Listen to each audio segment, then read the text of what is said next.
but the conference commissioners really want this thing to be back in a box that's as fair as possibly can be, and that's a good thing. So that's what our hope is, that everybody, whether you're whoever, you've got 20,500,000 to share with your athletes, and then whatever true NIL you can come up with, as long as it's legitimate.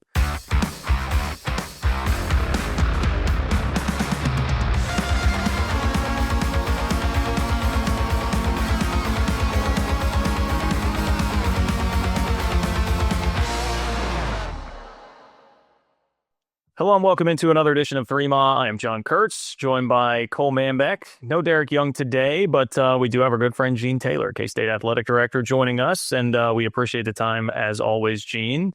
We're going to get to all of that in just a moment, but the fact that we have Gene Taylor on certainly calls for a toast from our friends at Holiday Distillery, whether it's been Holiday Bottled and Bond Bourbon or 360 Vodka. As you're listening to this, I assume the NCAA tournament has either not started or is just getting going. So stock up for your watch parties. If you're going to have people over to watch the games, it goes great with some Ben Holiday Bottled and Bond Bourbon or some 360 Vodka. So, Gene, we appreciate you taking some time for us. I know busy time of year, right? You've got obviously March Madness going on, the women in the NCAA tournament, baseball off to a nice start this season. How is it right now as the AD at this time of year? It's fun, really. I mean, obviously, we're going to travel with the women as far as they can go. It would have been nice to be at home, but can't have it all. But we'll follow the women, and obviously Pete's certainly having a good start to his baseball season, and had a great weekend series against Utah this weekend. So it's a fun time of year. You're kind of you're on your a lot of travel potentially. And then beyond that, then I try to get to, we have a lot of spring meetings that we attend. So there's kind of a lot going on between now and really May, between conference meeting travel and following the teams, et cetera. But it's a fun time of year. Yeah, not like there's anything going on in college athletics at large that you have to worry about right now. So let's go to, so the men's basketball season just wrapped up. Obviously, no postseason there, not wanting to play in that tournament out in Vegas. But as you just reflect back, look back on the season, maybe talk to Jerome Tang about this season. Like, how do you summarize what happened? Kind of your big picture takeaway from this year. Yeah, I think obviously there was a lot of talent on that team. And you saw that when they went on that 6-game run and beat pretty much anybody that they wanted to. I think it's just hard to, and I think Jerome's talked about it. He's addressed it in a couple of interviews about, trying to build a program instead of a team every year, and trying not to understand that you can't bring in 8-9 guys every year and be successful. Sometimes you can, sometimes you can't. Obviously, his first year, it really wasn't his option because of the change of coaching, but he brought in the right mix of guys. And I think that's probably the biggest takeaway, is figuring out in this new world how to make a program successful more consistently. Between the portal, recruiting high school kids, the dollars that are going to be expended on these guys. Now, again, that's going to change potentially again come April 7th or whenever the judge makes her decision.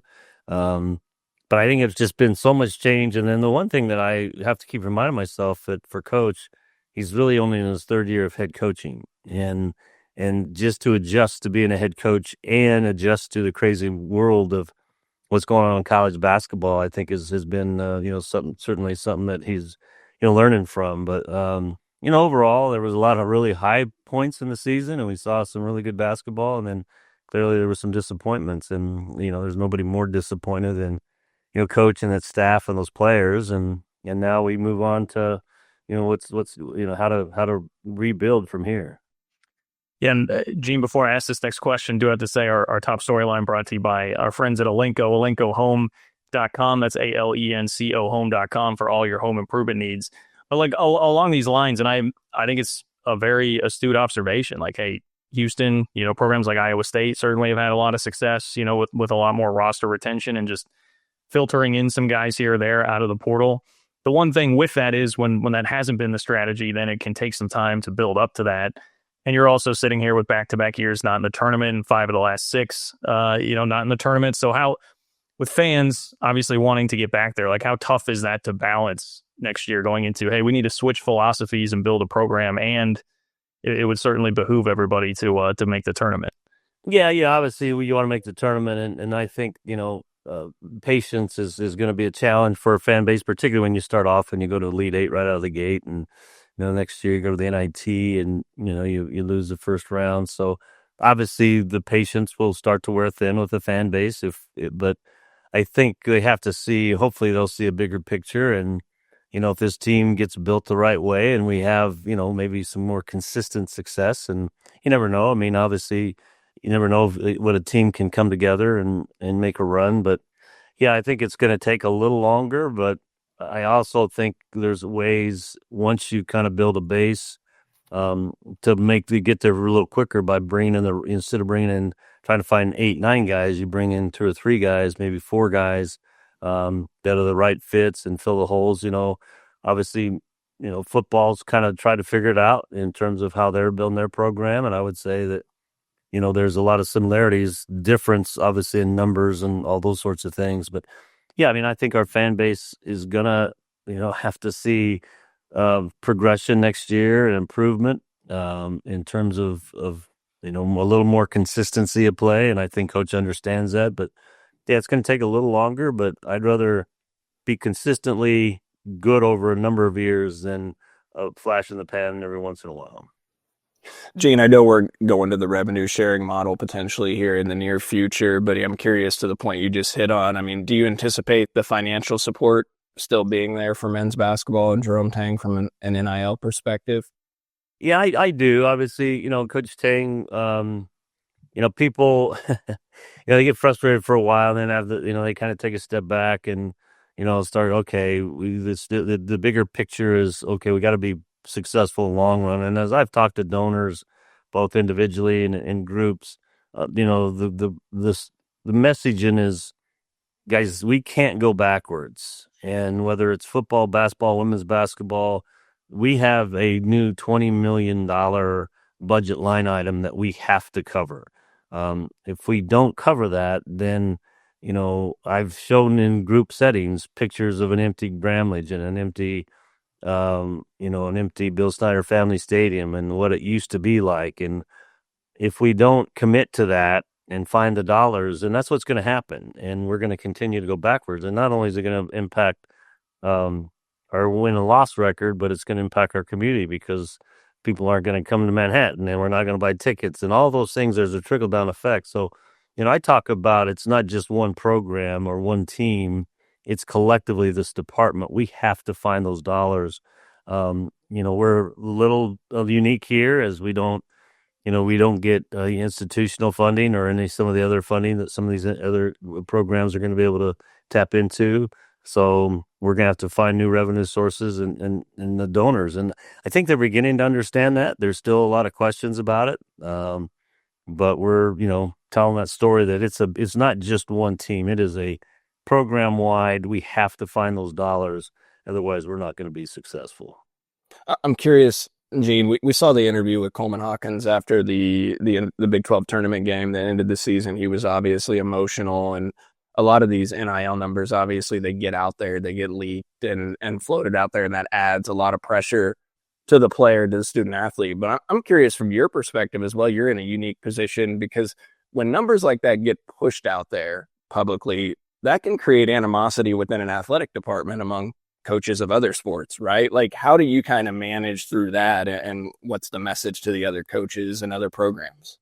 Yeah, obviously our coaches get along really well, and there's a lot of communication between them, and yeah, that certainly can happen. And but what I remind our coaches is they're getting support, from a lot of the same people. It's just that particular sport, those are the numbers. For that particular sport, and it's out of it's just like any other football is getting the numbers that they need. It's just maybe they're not as big, and yeah, is there some jealousy? Possibly, but it's like anything else. If a football coach is going to get paid a lot more than a baseball coach, and so if you wanted to coach football, go be so it's kind of that conversation is, guys, it's out of our control. And for basketball, at least in this cycle, which was last year, those are the dollars that were out there to get kids.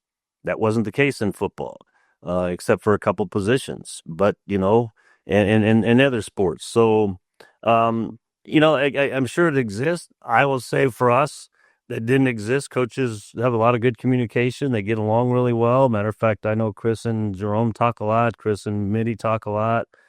Pete, and they all get along. They really are having good conversations about, hey, how are you doing it?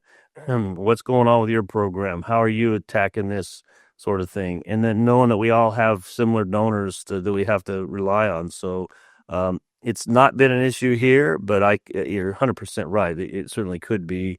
And that's why my hope is with this revenue sharing model that's hopefully going to come here in April, that's going to calm some of those issues. You definitely want to ask more about that. One more quick question on basketball. When we talk about, continuity of the roster and then even the coaching staff, like just from talking with Jerome Tang or your feeling on this, how much continuity do you expect will be there with the coaching staff and the roster? Are you anticipating a whole lot of change and shuffling in and out there? Yeah, in terms of the roster, I don't know yet. I know what he's said, and I know what he'd like to do in terms of trying to keep 4, 5, 6 guys currently, and then with the high school kids, and then fill in from there. I don't know if he's had those conversations yet. I think what he said in the locker room is he'll start having those conversations next week after they get back from spring break. In terms of coaching, I know there's a couple of those coaches that are ready to be a head coach. And if they get the opportunity, there's quite a few openings, or there have been some openings, they may get those chances. And if they get a chance, they're good for them. And that's where I see the change is somebody will potentially become a head coach, or maybe a head coach of somebody that those guys know and they're close with. They might leave and go be with them.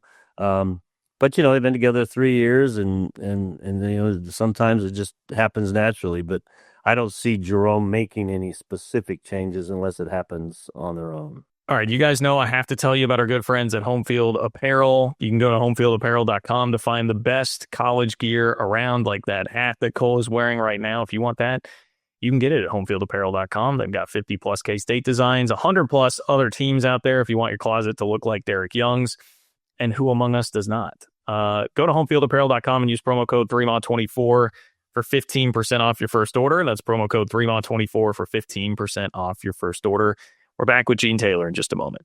Looking for tickets for your next event? Tickets for Less is your #1 source. Save big on every purchase when you use promo code KCSN at ticketsforless.com. Success in real estate takes more than vision. It takes the right financial partner. When someone takes something rundown and turns it into something great, that's called a comeback story. Like Bryan Group. They take distressed properties here in KC, completely rework them, and then turn them into valuable real estate. But that kind of work needs the right bank behind it. Enter Emprise Bank. They're not about cookie-cutter loans. They saw Bryan Group's vision, backed them, and now they're making big moves in Kansas City real estate. Talk about your partner in possible. Emprise doesn't do one-size-fits-all financing. They invest in potential and back growth. Visit emprisebank.com/KC to learn more. Emprise Bank, member FDIC, equal housing lender.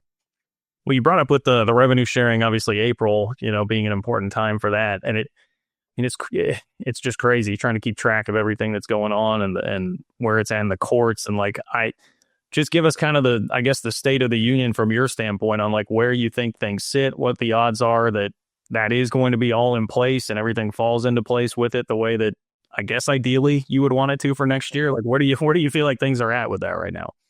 Yeah, we kind of have to rely on those that are in those meetings and meet in courtrooms, and that's our attorneys from the conference. And then each conference has an attorney that they've hired outside counsel that are in those meetings with the plaintiff's attorneys and that have been in the courtroom. And what we are hearing from those individuals and those attorneys are that she's more than likely going to approve the settlement.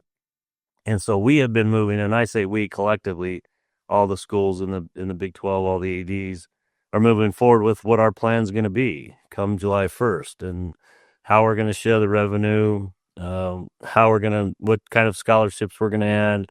We're still tweaking it. It's not final. We're still kind of playing with numbers, um, and then playing with the scholarship additions, and so we're still working through that. But collectively, as a conference, we are moving forward. That come April, whatever, it's not going to be April 7th because she's going to hear arguments that date, and then she's going to probably go back and make a decision a couple weeks later.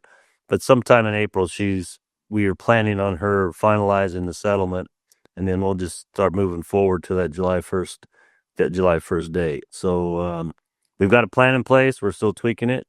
We feel pretty good about the plan, and then at some point we'll push the button and go and start dealing with it. But all indications are that, and if it doesn't happen, then it's back to the wild, wild west and craziness, and that's what none of us can really manage, to be honest with you. Yeah. Gene, how do you expect things to play out with the extra NIL that goes on top of the revenue sharing money? Yeah, I mean, that's going to be a change again, because there's going to be, one of the things that and again, when I say we collectively, I'm talking the group, the Power Four conferences and the commissioners. They are really wanting to make this thing get back in a box that's, you've got the 20,500,000, and that's it. It doesn't matter who you are, Florida, Alabama, Texas, doesn't matter. That's what you have to spend on your athletes. Anything outside of that's going to have to be legit, true NIL that was meant to be. And that's why they've created this third-party group called Deloitte, the Deloitte company, that's going to look at those things over $600. They want it to make sure that those are legitimate deals. They're also created an enforcement group outside of the NCAA, that if somebody tries to circumvent the cap or tries to get a third-party deal or doesn't report a third-party deal, then they're going to come after them. Now, the challenge is putting all that together between now and July 1st. The Deloitte group is actually running models of potential, NIL deals, how they're marketed, how they're going to determine what that value is. That's already going on. That's because they're having some trial runs. The enforcement group hasn't been completely put together, but they are interviewing people for those roles. But the conference commissioners really want this thing to be back in a box that's as fair as possibly can be, and that's a good thing. So that's what our hope is, that everybody, whether you're whoever, you've got 20,500,000 to share with your athletes, and then whatever true NIL you can come up with, as long as it's legitimate. And are we going to have opportunities? Yeah, I think our athletes will still continue to have third-party deals. Will they be at the dollar amounts that you've seen? Probably not. There might be, and Avery Johnson might make a lot of good third-party deals. But I think it's going to be more back kind of as normal as can be in the box a little bit. Have you guys made a decision, Gene, on how that $20.5 million will be dispersed via sport in terms of what football gets, et cetera? Yeah, we've got a pretty good plan. It's kind of like what you've been probably hearing publicly in the ranges of football in the 70s and the basketballs in the 20s and et cetera. Yeah. And then some additional scholarships here and there, particularly on the women's side. But we're still tweaking that, just based on numbers. And, every time we look at it, coach will come in, well, I want to try this. And then we, we'll work through the kind of the process. And we have a big spreadsheet that we put up on the screen and, put those numbers in. If this, and so we've had great conversations with our coaches. All of them have been deeply involved in, from, back in October, whenever we started working on this. And then, they'll come back and say, well, I really could use a little bit more of this. Every sport will get some sort of revenue distribution. A lot of places aren't doing that. They're not going to give every sport some. We're going to try to give every sport a little bit. And then football give the majority, the men's basketball, women's basketball, and kind of everybody else. Do you get the feeling, either from talking to your coaches or just your perception, that so if everyone could follow me here, like with revenue sharing, maybe this evens the playing field again, turns it back toward more a traditional, recruiting will matter if everybody theoretically has the same ish amount you spending on their sport? You say that, and I kind of laugh because coaches, yes, they feel that that's the chance, but now I feel everybody's going to go back under the table. Well, those schools that have typically gone back under the table are going to go back under the table. Um, and that might be the case. I would say if they do and they get hammered, it's not going to, again, the plan, everything's great on paper, right? The plan is this enforcement group is going to come after those schools, and they're going to be quick, and they're going to be swift, and they're going to be efficient, and they're going to hammer them. So if they do try to go under the table or around the cap or, not report third-party NIL deals and they get caught, then it's going to be a costly move for those schools. But that's where our coaches' minds go is like, okay, great.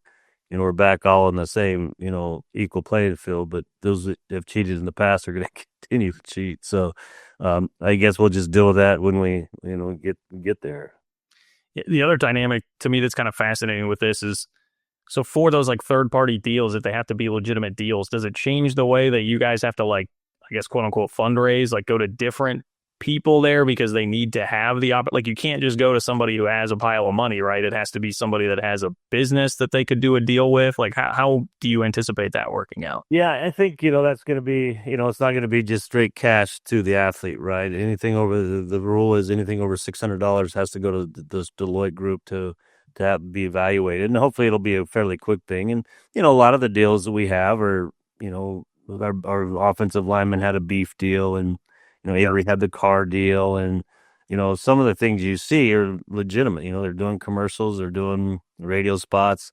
Those things will still continue. I think these massive payments directly that's probably going to have to change. We most of them are related to some sort of company, even if they're donors, that they're probably going to have to run it differently, I guess. But they're still going to, that's the biggest thing is they're going to have to be doing legitimate marketing type stuff, autograph sessions, and that's going to be tracked a lot closer than it has been. So, our compliance folks have worked really hard with their coaches to make sure they understand it. We have meetings upon meetings upon meetings about the settlement, and now it's more about the implementation of the settlement. That's what we had a Big 12 had meetings with our football coaches and our basketball coaches. Now they're going to be doing it with our compliance directors. Just say, okay, here are the implementation rules, and all that, just to make sure everybody knows that. And once this passed, come July 1st, these are the new rules in which we have to operate under. Go ahead, Joe. Got something? Well, I mean, I'm breaking up the order here, Cole. I'm sorry. I didn't mean to do that. With all this, Gene, like with the new spend that's going to have to be there, a $20 million line item every single year. It goes up every year too, but well, right. It's gonna, it's not like this is getting any easier. Like we've heard about the conversations that have happened all across the sport, whether it's individual schools or conferences or whatever, potentially with private capital, private equity. Like, do you see this going to a place where because of that extra stress financially, that's going to be something that enters into college athletics here pretty soon? Yeah, we kind of went down that path early on with some private capital companies. Right now the formula doesn't work for us and maybe even generally for college athletics because, most of us, every dollar we make, we are spending for the most part, even your bigger program. There's some that obviously have extra money on top of on the other operating dollars. But for us, we looked at it and it's just something that didn't make a lot of sense from a financial perspective. Do I see schools eventually getting there? Possibly if these equity and partners can kind of find ways to understand the collegiate market to make it work. I mean, obviously the cost of those dollars were extremely expensive. You could have gone out and just taken potentially a big financing partner or bank to then do it a lot cheaper. Whether we'll still do it conference wide, we might. I think there's been talk of the Big 12 looking at it as a conference wide issue. I know those conversations are still ongoing. I know the Big 10 is now trying to dip their toe in it as a conference. So that might make a little more sense to me because of the TV dollars and those revenues that come to the conference. But right now, at least for us, in the immediate sense, that's not going to work. But down the road, you never know. I'm not going to say never as a long, long time. So, Well, I know, Gene, you're trying to get as much revenue as you can in this revenue sharing model, and one of the things you've talked about before is the naming rights to Bramlage Coliseum. Any updates there where you guys stand? No, we've had a lot of good conversations. We've had a couple of unique things happen as we got close to the finish line with a couple of groups that were out of their control and our control. So we're kind of regrouping on that one. Obviously, we're still looking at the opportunities to have a sponsor on the 25-yard lines in football, and we think that's a pretty big number and one we hope can happen this year. We got started on it late. The rule came out kind of late last year, so we didn't really focus on it. Um, but those are two big ones that I think we can pull off. Will really be helpful in terms of revenue. So constantly working about it. But I think the Bramlage thing, we've got to find the right right group that would put their name on that. But it's a million and a half a year kind of opportunity, and then the field logos are, believe it or not, similar numbers.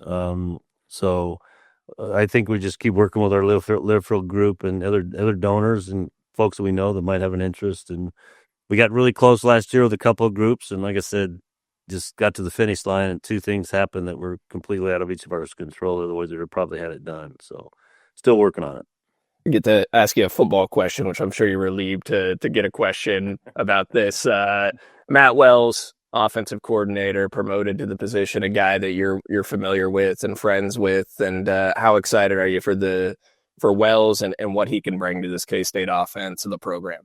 Yeah, obviously I've known Matt a long time, and he's a really sharp guy. And obviously, you get a guy that's been a head coach and a successful head coach. Just that experience, calling plays and that opportunity. I mean, I'm anxious to see spring ball started and get out there and watch them a little bit and see if there's any anything new that you notice. I mean, obviously I'm not a coach, but I know what I'm hearing from some of the players. They like, at least on the offensive side, kind of what they're seeing, and he brings a lot of experience. I'm sure there's probably some different things we're going to see offensively, but still within the philosophies. But it's good to have a guy with that level of experience calling the plays. It's been a quarterback, been there, done that. And I think it will help, and I think it'll help Avery too. Again, even more as he gets a little closer to another year under his belt. Yeah, speaking of football, I saw Deion Sanders the other day saying that he wants to have a spring game against somebody. Is that you think you could ever sell climbing on? Yeah, I think Deion might be the only one that ever wants to play a spring game. I think most coaches are like, nope, I'm not doing the spring game anymore. And so yeah, I did see that, and good luck, Deion. Go find somebody to play and get your players hurt. That'd be good. I'm sorry, I don't want anybody to get hurt, but yeah, I just think you've seen more and more teams just completely moving away from a spring game, and TV partners aren't excited about it because they've been able to sell some TV spots, but our coaches just don't want to do it anymore for a couple reasons. One's the portal.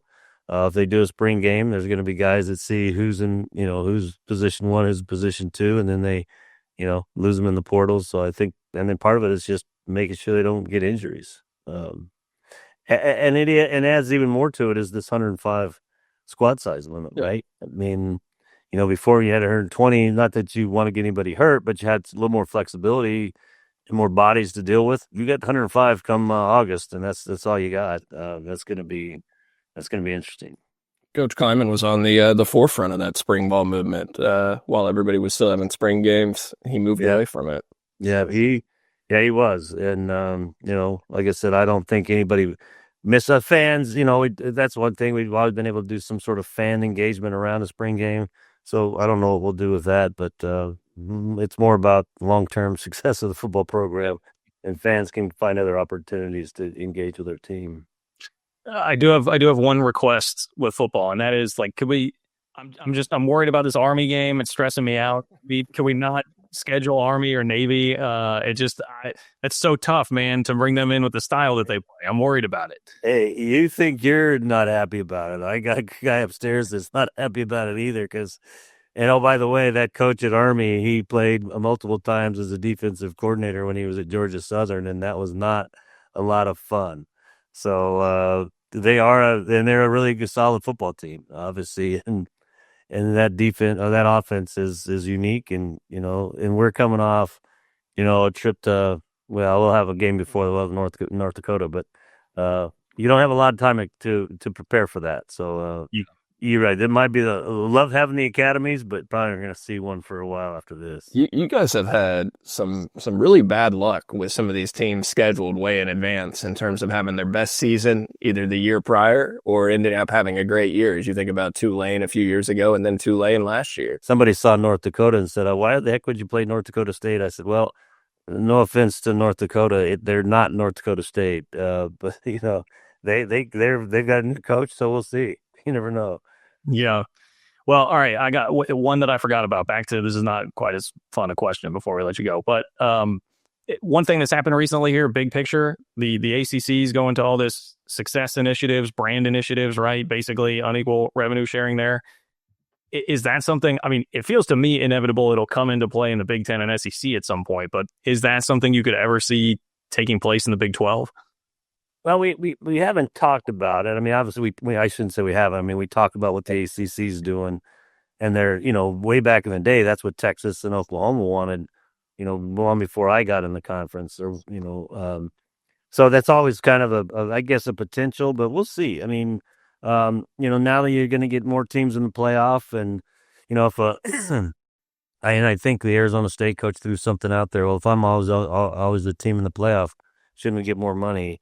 All of a sudden, if you get some consistent teams that are always in the playoff and the others aren't, eventually I think that's probably going to come up. But as a conference right now, we've been pretty set on, we're all kind of in this together, and we're really much of the same right now. The programs are all this in terms of success, across the board.